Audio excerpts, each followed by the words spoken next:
today I want to talk about mama's boy, daddy's girl, and tie that into emotional incest.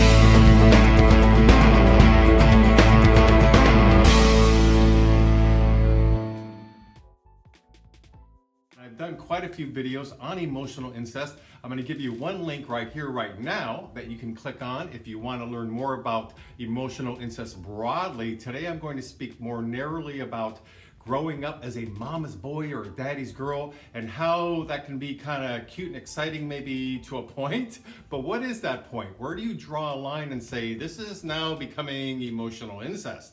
I'm feeling a little emotionally smothered here. Well, that's the key right there. Are you feeling emotionally smothered? That's what emotional incest is all about. That's when a parent is taking a child over for their own benefit, usually because they're in an unhappy marriage, something like that. They don't have much going on and they decide to choose one of their own children to make them be their little mini husband or mini wife. So this can happen from a father to a son or daughter or a mother to a son or daughter. But again, the key is feeling like you're emotionally smothered. They're taking over your identity to benefit themselves, and the child doesn't get the chance to form a healthy identity development stage, which all children need to do. They need to go through that, and they need to separate, symbolically separate in their identity from the parent, and that's how they grow up. That's why those puberty years when they're 12, 13, 14 are usually very emotionally rough, because the child is doing that healthy separating. They're finding themselves, and in that, which oftentimes involves a lot of emotional chaos within the home, but that's healthy in terms of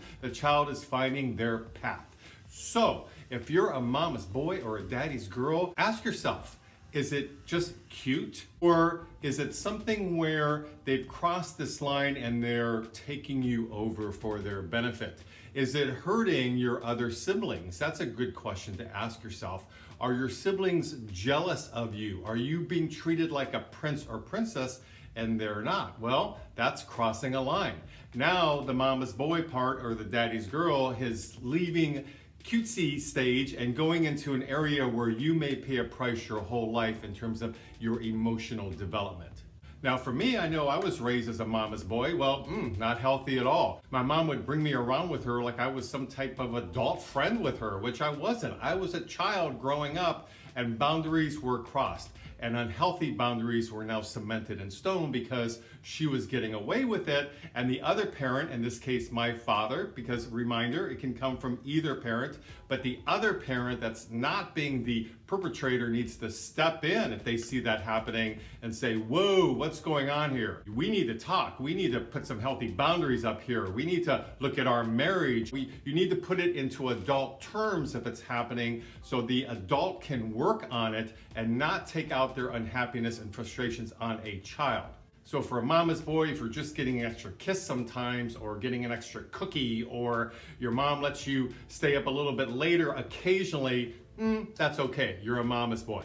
But if it feels like she is using you in any way to benefit herself as an adult woman and taking over parts of your identity, whoa, that needs to stop. You're not being singled out on a daily or weekly basis from your siblings and being propped up on some artificial pedestal. And if you're watching this and you're a son or daughter that this is being done to, you get to tell them, whoa, stop right now. I am not here to please you and to please your adult life. I am a child growing up with my own needs, wants, and desires. So you can put a stop to it. That would be the healthiest thing to do. If you don't feel like you have the support for that, that's when it's time to talk to a school counselor or a therapist or a pastor or whoever you trust. You need to tell them what's going on at home. It's important to educate yourself because from the outside, a mama's boy may be the envy of other relatives or family members and so on because, oh, isn't he lucky? He's getting all this special attention. Or daddy's girl, oh God, she's the little princess. She's great. What a great life she must be having being the special one in the family.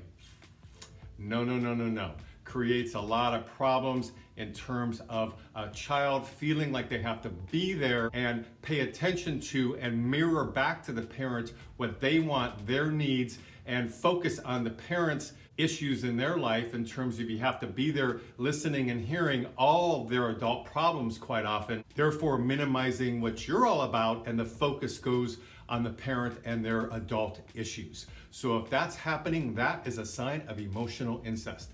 And here's another video right here. You can click up right now for the 12 signs of emotional incest to look out for if you're concerned about this. So please leave me some comments. If you have any questions about emotional incest, leave those in the comments below. Please subscribe to my mental health YouTube channel if you like these kind of videos. And until next week, this is Brad Shore signing off from Ask a Shrink.